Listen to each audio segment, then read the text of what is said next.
우리가 살고 있는 사회가 공정하고 또 정의로운가, 이런 질문들을 종종 하곤 합니다. 수없이 들어온 얘기지만 그렇게 공평하다라고 우리의 경험에 비춰서 말할 수 없을 때가 많습니다. 최근에 사법부 문제를 봐도 그렇죠. 대법원장이 전직 대통령의 입맛대로 판결을 내리도록 재판을 거래했다 하는 것이 밝혀져서 아주 곤경에 처하게 되었죠. 대법원장 지냈던 분을 수사를 해야 하니 또 하면 안 되니 하는 떠들썩한 그런 분위기입니다. 나이가 좀 지긋한 법원장 같은 법관들은 고발하지 말고 그냥 덮고 넘어가야 된다라고 하는 반면에 소장 판사들 비롯해서 대다수 많은 판사들은 그러면 법원 전체가 죽는다, 반드시 수사 의뢰를 해야 한다라고 주장을 합니다. 최근에 이런 사태를 보면서 저는 두 가지 생각을 해보았습니다. 첫째는 국정농단을 경험했던 입장에서 사법농단까지 경험하게 되어서 아주 실망스럽다 하는 점. 대법원이 재판을 거래한 사건들이 거의 노동자라든가 사회적인 약자들의 억울함을 호소하면서 가장 마지막까지 법원에 기댄 사건들이었는데 그만큼 참 실망을 금할 수 없다 하는 생각입니다. 대법원까지 갔다가 재판에 져서 자살한 사람들도 여럿 있다고 하니까 그 억울함은 도대체 누가 풀어줄 수 있을까, 이런 생각도 해보고요. 거기다가 판사들에 대한 블랙리스트를 작성해서 판결을 이 나라의 뜻에 맞지 않게 내리는 사람들에 대해서 좌천을 서슴없이 한다든가 하는 이런 것들. 그런데도 불구하고 대법원은 아직도 참 썩어 빠진 그 권위주의에 붙들려 있고 참 어리석기 짝이 없다, 이런 생각이 듭니다. 이런 상황은 결국 신뢰는 신뢰대로 다 잃게 되고 만신창이가 된 다음에 결국 매를 맞을 게 뻔하다 하는 생각이 듭니다. 둘째로 또 하나 드는 생각은 정의와 공평이 흔들리고 무너지는 일이 발생될 때마다 우리가 도대체 어떤 근거로 그것을 바로잡겠다고 하는가 하는 것입니다. 그래도 뭔가 우리 사회가 정의로워야 한다 하는 그런 기준을 가지고 있다는 것은 아닌가. 비록 대법원에 문제가 있다고 해도 사회 중심이 그것을 잘못되었다고 규정하고 되돌려야 한다는 기준을 그나마 가지고 있다라는 그 사실이 확인된다는 것을 생각해 보았습니다. 그래서 사람들이 막연하게 생각하고 말하는 이 정의가 실제적인 것이고 또 구체적으로 살아있다 하는 것은 아닌가, 이런 생각도 해봤습니다. 우리 사람들은 개인적으로 보면 그렇게 늘 정의롭지는 못한다 할지라도 그래도 잘못된 것을 보면 저거 틀렸다라고 지적하고 또 바르게 살려고 하는, 정의를 이루기 위해서 노력하는 그런 삶을 산다는 것을 우리도 모르게 확인할 수 있다는 것입니다. 정의는 분명히 존재하는 것이고 또 우리가 정의로워야 된다라고 하는 것 또한 굉장히 중요한 가치다라는 것을 확인해 봅니다. 모든 사회에 법이 존재하는 이유가 바로 정의를 위해서다라고 말할 수가 있습니다. 악을 처벌하고 또 악을 막아내기 위해서 법과 정의가 필요합니다. 그런데 성경에서도 하나님은 정의에 대해서 큰 관심을 가지고 계신다라는 것을 곳곳에서 확인해 줍니다. 특별히 신명기는 하나님의 정의에 대한 관심을 보여주는 책이기도 합니다. 하나님은 특별히 이스라엘이 가나안에 들어가서 살면서 사회적인 관계에서 벌어지게 될 문제를 예상하시면서 앞으로 이런 것들을 경험할 수가 있을 터인데, 그럴 때마다 더 나은 정의의 기준으로 질서를 회복하고 유지하고 살아야 된다라는 그런 말씀을 주셨습니다.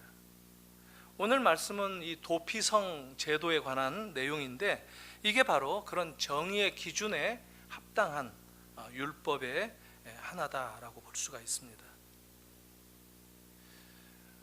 가나안에 가면 젖과 꿀이 흐르는 땅이고 이제 복락의 땅인데, 가나안에 갔는데도 의도치 않은 죽음이 있을 수 있고 슬픔이 있고 눈물이 있을 수 있다라고 하는 것은 도대체 무엇을 말하는 것인가? 우리가 단순하게 신앙생활을 이렇게 좀 이렇게 순박하게 믿고 살면서 의외로 터무니없는 문제에 부딪힐 때, 그럼 내 신앙이 뭔가 잘못된 것인가? 이런 문제를 경험하게 되는데, 그것을 위해서 이런 이해가 필요하다 하는 겁니다. 가나안 땅은 젖과 꿀이 흐르는 땅임에도 불구하고 영원한 안식이 보장되는 하나님의 나라는 아니었다라는 것을 성경이 미리 예상해서 말하고 있다라는 겁니다. 원래 율법 하면 눈에는 눈, 이에는 이, 이렇게 생각하는 기준이 있죠.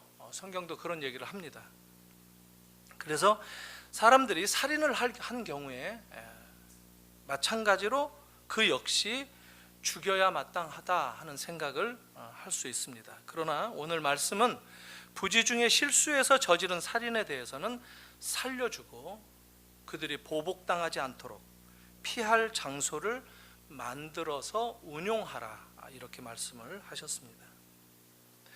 우리는 여기에서 율법 속에 깃들어 있는 하나님의 은혜의 법칙을 보게 됩니다. 오늘날 식으로 말하면 세상은 내가 잘못한 것, 내가 실패한 것, 이런 것들에 대해서 아주 냉혹하게 심판하려고 들지만 하나님은 그렇지 않으신다라는 겁니다.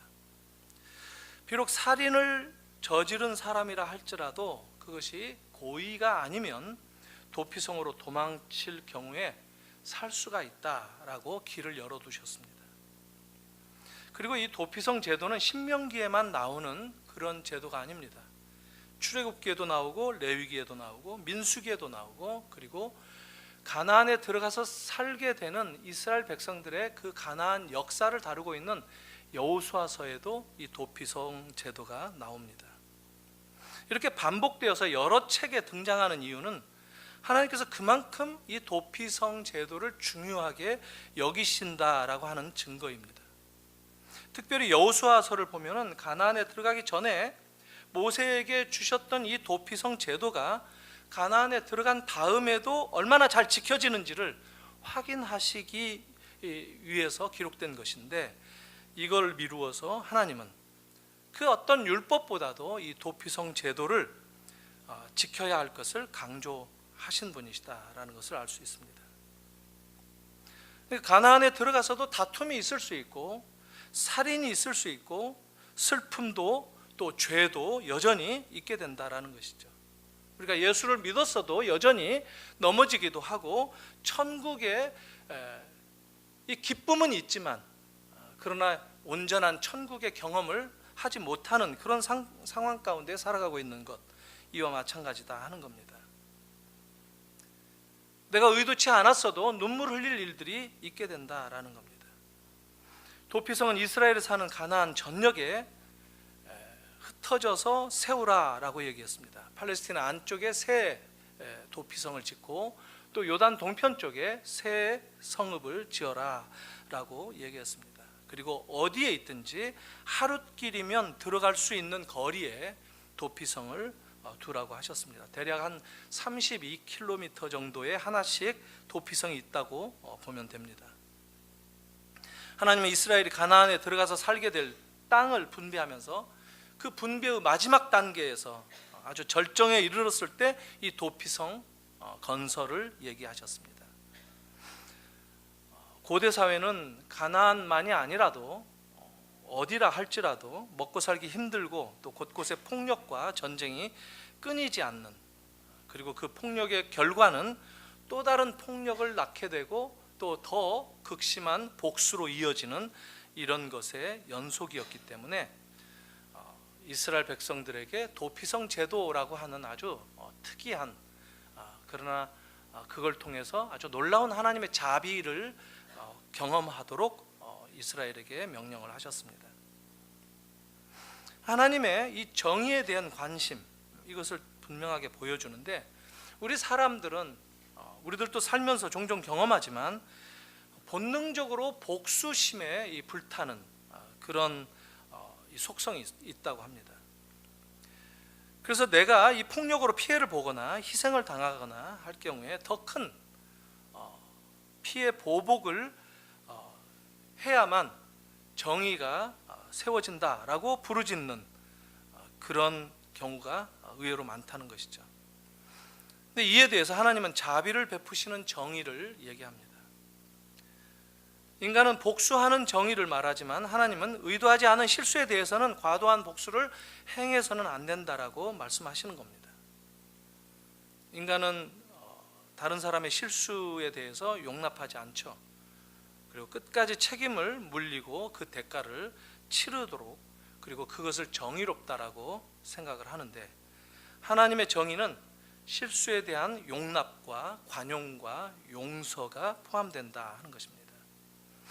그러면서도 하나님의 의의가 나타날 수 있는 것, 이게 하나님의 정의의 기준이다 하는 겁니다.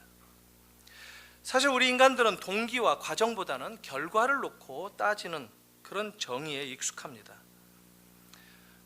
그러나 하나님의 정의는 결과보다는 동기와 과정을 더 중요하게 여기신다는 겁니다. 그렇기 때문에 살인을 저질렀어도 의도하지 않은 것 경우에 용납하고 보호해야 된다 하는 그런 자비로운 말씀을 하시는 겁니다. 그러니까 인간은 정의라고 해도 메마르고 딱딱한 자기 주장, 자기 의로움이기 쉽지만 하나님의 정의는 언제나 자비가 깃들여져 있다 하는 겁니다. 도피성은 그렇다고 이렇게 도시락 싸가지고 소풍 가는 그런 장소는 아니었습니다. 다만 잘못을 저질렀던 사람이 피해 보복을 당하지 않도록 최소한의 공정한 재판을 받을 수 있도록 기회를 줘야 된다 하는 것이 하나님의 취지였습니다. 분노에 의해서 피해 보복은 공정한 재판을 치르지도 못하게 만들 수도 있기 때문에 살인당한 사람들의 가족들이 살인자를 찾아 죽이려는 그런 마음이 당연히 들 터인데, 그렇게 하는 그 과정 속에 도피성에서 피하도록 하라 하는 겁니다.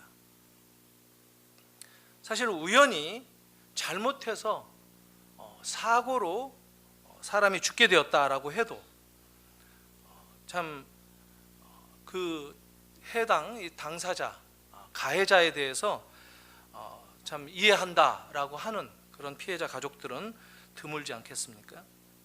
그래서 실수로 죽였다 하더라도 상응하는 대가로 피를 흘려야 된다라고 하는 것이 이 고대 사회에는 너무 당연한 논리였다 하는 겁니다. 이럴 때 도피성은 그 범인이 안전을 보장받을 수 있도록 피하는 장소, 피난처가 된다 하는 겁니다.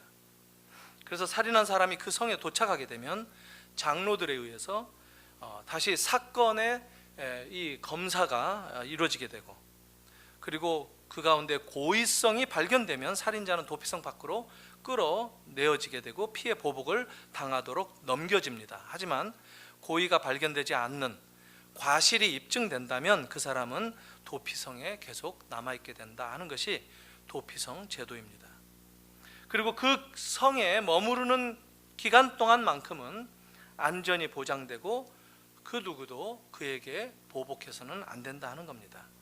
물론 그 도시를 떠나게 되면 안전을 더 이상 보장받을 수 없게 되죠. 과거 이 미국의 인디언 마을에서 행한 재판법에 이런 것들이 있었다고 합니다. 죄인을 이 마을 그 광장에 불러내서 한 가운데 앉혀놓고 마을 사람들이 뺑 둘러 서서 한 사람씩 돌아가면서 그 사람의 이제까지의 행했던 행실 가운데 잘못에 대해서 말하는 것이 아니라 지금까지 행했던 좋은 일, 각자가 경험했던 좋은 일에 대해서 한 가지씩 얘기하는 겁니다. 그러니까 잘못을 들추는 것이 아니라 그 사람에 대한 좋은 면들을 말하도록 하게 하고, 더 이상 할 말이 없게 되면 그것으로 재판이 끝난다고 합니다. 그러니까 보통 잘못한 사람의 잘못을 지적하는 것이 정의라고 여기는 것에 비춰보면 아주 지혜로운 그런 시도가 아닌가 싶습니다. 아주 인상적인 정의로운 재판에 해당된다라는 생각을 해봤습니다. 그리고 이런 정의의 이 개념이 우리들에게 이해되어질 때 그것이 우리 마음을, 또 우리의 사람들의 삶을 변화시킨다라는 생각을 해봅니다. 사람은 이렇게 그 처벌과 또 재판을 통해서 심판을 내리는 것에 의해서 변화시키기보다 사랑에 의해서 변화시킨다라는 것을 우리가 확인할 수 있다는 것이죠. 사실 결과만을 가지고 판단을 하고 사람들을 심판한다면 이 세상은 능력 있는 사람조차 견디기 힘든 세상일 겁니다. 하지만 하나님은 실패한 사람들도 내버려 두시지 않으시는 그런 기준으로 우리를 용서하시고 또 그런 가운데서도 정의를 세워가시는 분이시다 하는 것을 우리가 생각해야 된다는 겁니다. 도피성 제도는 인간의 지나친 복수심을 억제하라고 만든 하나님의 배려였습니다. 누구든지 피해를 입으면 피해 입은 사람은 굉장히 정당해집니다. 그리고 복수심에 불타오르게 됩니다. 그러나 만일 그런 복수가 자유롭게 행해지는 사회가 된다면 그 사회가 얼마나 끔찍한 사회겠습니까? 왜냐하면 인간은 당한 만큼만 되돌려주겠다라고 하는 이런 안갚음의 복수심 정도를 가지고 있는 존재가 아닙니다. 우리는 죄인이기 때문에 내가 당한 것보다 몇 배나 갚겠다, 이자까지 쳐서 갚겠다 하는 것이 우리 사람들의 속성이기 때문에 하나님은 오히려 이 도피성 제도를 통해서 절제의 정의 개념을 우리에게 가르쳐 주신다는 것이죠. 눈에는 눈, 이에는 이라고 하는 이 기준도 받은 대로 되돌려주라 하는 안갚음에 대한 말이 아니라 오히려 그 과도한 기준을 넘어서지 말라 하는 절제에 대한 말씀일 수 있다 하는 것입니다. 언젠가도 제가 말씀드렸던 기억이 나는데, 대감 양반의 이 대감마님하고 팔자걸음 걸으면서 천천히 걸어가고 있겠죠.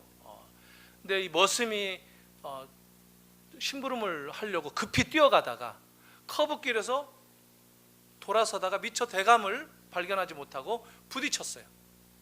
근데 머리로 대감마님 입술을 받는 바람에 이빨이 하나가 깨졌어요. 그럴 때 이 머슴은 어떻게 되겠습니까?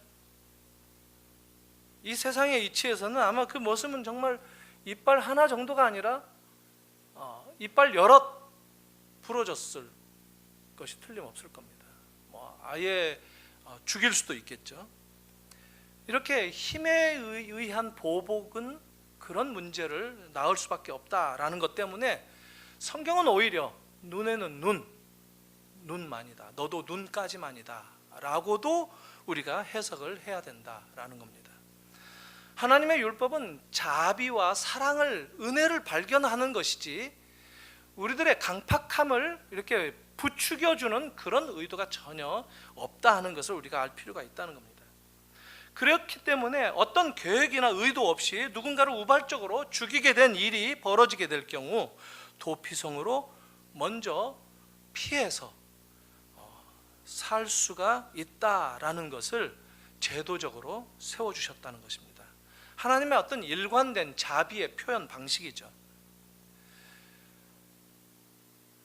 만약에 그들이 도피성으로 도망가게 되면 죽은 사람의 가족들이 가지는 그 원한으로부터 보호받는 것은 또 물론이지만 적어도 그 가해자 입장에서는 재판에 대해서 최소한 공정하고 적절한 재판을 받을 수 있다라는 것이 이 제도가 가지는 하나님의 의도였습니다.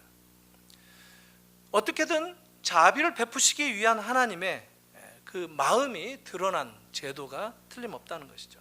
민수기 35장을 보면 도피성 제도는 이스라엘 백성들뿐만 아니라 나그네나 누구라 할지라도 적용될 수 있다라고 나옵니다. 그러니까 하나님의 정의는 이스라엘 백성들에게만이 아니라 모든 인류에게 적용된다라는 겁니다. 만일 이스라엘에게만 적용된다면 그것은 아마 편파주의에 해당될 것입니다. 그러나 누구든지 어디에 머물든지 도피성으로 피한 사람은 인종 구분 없이 보호받을 수 있다라고 하는 것이 이 성경의 가르침입니다. 그래서 어디서나 도피성으로 쉽게 접근할 수 있도록 길도 잘 닦으라고 오늘 말씀 가르치고 있고, 도피성에 이르는 사람들이 쉽게 도움을 받을 수 있도록 장치를 마련하신 겁니다. 그러나 도피성에 숨었다 할지라도, 도망갔다 할지라도 고의로 살인을 했던 것이 발각이 되면 다시 쫓겨나서 피해 복수의 냉엄한 대가를 치르게 됩니다. 그러니까 다만 도피성 제도는 의도 없이 과실로 사람을 죽였을 경우에만 해당된다 하는 것입니다. 그리고 이 도피성은 그 사람들에게 오히려 감옥과 같은 그런 공간이기도 하겠죠. 다른 데로 나갈 수가 없으니까 집에도 돌아가지 못하고 도피성에서 계속 사는 것, 이것 자체가 곧 죄의 대가를 치르는 셈이기도 합니다. 그런데 언제 돌아갈 수 있느냐, 언제 자유를 얻을 수 있겠는가, 언제 온전한 용서를 얻을 수 있겠는가라고 할 때 성경은 얘기합니다. 대제사장이 죽으면 도피성에서 피해 살던 사람들도 해방되어서 집으로 돌아갈 수 있다 하는 겁니다. 여호수아서 20장 6절에 보면 이런 말씀이 나옵니다. 그 살인자는 회중 앞에 서서 재판을 받기까지 또는 그 당시 대제사장이 죽기까지 그 성읍에 거주하다가 그 후에 그 살인자는 그 성읍 곧 자기가 도망하여 나온 자기 성읍 자기 집으로 돌아갈지니라. 그러니까 대제사장이 죽으면 그는 도피성에서 풀려나서 집으로 돌아갈 수 있다는 겁니다. 그때는 아무도 그를 해쳐서는 안 되고 이제 그는 용서받고 다 자유하게 된다 하는 것을 성경은 말합니다. 저는 사실 이 제도가 처음에는 굉장히 이해가 안 됐습니다. 아주 이상하다 하는 생각이 들었습니다. 그런데 이것을 우리에게 한번 적용해 보면 의외로 쉽게 풀리는데, 대제사장이 죽으면 용서가 온전해진다, 자유를 얻게 된다, 완전히 구원을 받게 된다 하는 그 대목에서 이 대제사장은 예수 그리스도이시다 하는 겁니다. 예수께서 죽으심으로 우리가 진정으로 죄 용서받고 자유롭게 되었다 하는 것과 정확하게 일치된다는 겁니다. 하나님은 자비로우셔서 이스라엘에게 도피성을 제공해 주셨는데, 이것은 궁극적으로 예수 그리스도 안에서 우리에게 영원한 도피처를 제공하시는 것을 약속하는 그런 약속에 해당된다는 것이죠. 그러니까 마치 이 도피성 제도를 우리가 어떻게 봐야 되느냐면 빙산의 일각과 같다라는 겁니다. 도피성은 우리를 구원하시겠다라고 하는 하나님의 마음이 살짝 엿보이는 그런 약속이다라는 것이죠. 우리는 이런 율법의 말씀을 통해서 하나님의 이 자비로우심과 우리를 향한 이 약속의 성취를 향해 눈길을 돌릴 줄 알아야 된다라는 것이죠. 그러니까 이때 당시에 죄인들이 죄를 짓고 자기도 모르게 그 고의가 아닌 어쩌다가 살인을 하게 되어서 도피성으로 도망간다라고 할 때 그 죄인은 단순히 도피성이라고 하는 피할 장소를 향해 달려간다라기보다 바로 그분에게로 달려간다라는 겁니다. 잠언 18장 10절은 그래서 이렇게 얘기합니다. 의로운 사람들이 그리로 가서 안전하리라. 하나님이 피할 바위시고 피난처 되신다 하는 겁니다. 그러니까 도피성은 예수 그리스도를 암시하는 빙산의 일각과 같다라는 겁니다. 사랑하는 성도 여러분, 우리들도 살면서 도망치고 싶을 때가 종종 있습니다. 힘들고 지치고 어려울 때 잠시 피해 숨을 곳이 있다면 얼마나 좋겠는가, 이런 생각들 할 때가 많이 있죠. 언제냐면 우리가 어렵고 힘들 때죠. 내가 문제를 해결할 수 있는 답이 없을 때, 괴로움에 떨 때. 그런데 놀랍게도 우리 모두는 다 인생을 살다 보면 누구나 예외 없이 이런 어려움에 한 번씩은 다 직면한다는 겁니다. 그런 위협을 받을 때, 그런 곤경 가운데 처하게 될 때 우리가 숨을 곳을 찾게 되는데, 우리에게 피난처가 필요한데, 그럴 때 예수 그리스도에게로 달려가시는 여러분 되시길 바랍니다. 그분만이 우리의 참된 피난처이십니다. 예수 안에서 피난처를 발견하시기를 바랍니다. 그분만이 우리의 구원이시고, 그분만이 우리를 책임져 주실 수 있는, 우리를 자유케 만들어 주실 수 있는 구세주이시다라는 것을 다시 한번 확인하시는 여러분들이 되시길 바랍니다. 한 가지만 더 생각해 본다면, 이스라엘에 많은 도시들이 있었지만 모두가 다 도피성이 된 것은 아닙니다. 48개의 도시 중에 6개의 도시만 도피성이 될 수 있었습니다. 오늘 또 팔레스티나 안쪽에서 3개의 도시, 그리고 요단 동편 쪽에 3개의 도시, 6개 도시를 도피성으로 삼으라 얘기를 하는데, 이걸 우리들이 어떻게 적용해 볼까요? 세상에 수많은 사람들이 있고 또 수많은 교회들이 있지만, 모든 사람들이, 모든 교회가 진정으로 생명을 보호해주는 도피성이 되는가 하는 것에 대해서 우리가 한번 우리 스스로에게 자문할 수 있기를 바랍니다. 우리 교회가 세상의 삶으로부터 많은 사람들이 피난처로 삼을 수 있을 만한 그런 교회가 되면 좋겠다는 소망을 가졌으면 좋겠습니다. 그리고 여러분들이 여러분들에게 달려나오는 여러분들의 이웃들, 여러분들의 형제, 자매들, 누구라 할지라도 여러분들이 그들을 품어주고 피난처 역할을 해줄 수 있는 인생을 산다면, 하나님께서 우리에게 자녀 삼아 주셔서 우리에게 맡겨주신 그런 삶의 목적을 기쁘게 이루는 삶이 될 줄로 믿습니다. 사랑하는 성도 여러분, 세상은 잔인한 보복을 일삼고 또 행위의 결과를 가지고, 실적을 가지고만 판단하는 방식을 벗어버리지 못합니다. 그러나 하나님은 우리에게 그런 동기와 그런 과정과 그 속에서 하나님의 자비로우심, 하나님의 사랑, 그리고 하나님의 의도가 무엇인가 하는 그 마음을 읽고 깨달으라 라고 이런저런 율법들을 주신다라는 겁니다. 그리고 예수 그리스도께서 십자가를 지시고 죽으셨다라고 하는 그것, 그 대제사장의 죽음이 결국 우리를 온전하게 자유케 만들어 주셔서 우리를 영원한 집으로 안내할 것이다 라는 것을 붙잡고 살아가야 된다 하는 겁니다. 우리를 자유케 하시고 우리를 구원하신 예수 그리스도께 감사해야 할 이유가 여기에 있습니다. 그런데 도피성과 예수 그리스도가 상당히 닮은 꼴이 있다고 말씀을 드렸는데, 한 가지 차이가 있습니다. 말씀에서도 나오는 차이가 있습니다. 도피성은 고의로 살인을 저지른 사람들에 대해서는 아주 냉엄하게 피해 보복을 받도록 도피성 밖으로 내어 쫓습니다. 그런데 우리 주님은 우리가 고의로 살인을 했다 할지라도 우리를 받아주십니다. 우리를 용서하시고 또 우리를 다시 새롭게 만드신다는 겁니다. 이것이 예수 그리스도의 구원입니다. 사랑하는 성도 여러분, 이 이야기가 살인으로 등장하기 때문에 우리하고 거리가 먼 이야기 같은데, 형제를 미워하는 자마다 살인했다라고 말씀하신 예수님의 말씀에 비춰보면 우리 모두가 다 그런 죄인들이다라고 인정하지 않을 수 없을 것입니다. 바로 예수 그리스도 그 피난처가 우리에게 있다는 것이 얼마나 든든한 삶인지, 이것을 잊지 마시고 여러분들의 삶이 이 든든함 속에 놓여져 있다는 것을 확인하시고 이것을 자랑하시면서 사시는 여러분들 되시기를 바랍니다. 같이 한번 기도하겠습니다.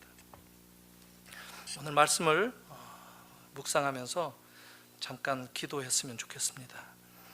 우리의 피난처 되신 예수 그리스도를 우리의 삶의 하루하루의 삶 속에서 내가 그 피난처의 보호 속으로 달려가기를 소원합니다. 어떤 상황 속에서든지 주님이 우리의 보호자가 되시고 구원자가 되시고 인도자가 되시며 우리의 피난처시라는 것을 잊지 않고, 그렇기 때문에 더 담대하게 믿음으로 이 세상을 살아갈 수 있게 해달라고, 주님 피난처 되어주신 것 감사합니다. 이제 나도 주님을 닮아서 내게로 나아오는 사람들의 피난처가 되게 하여 주시옵소서. 주님께 한번 간구하면서 이 시간 같이 기도하기를 바랍니다. 기도하겠습니다.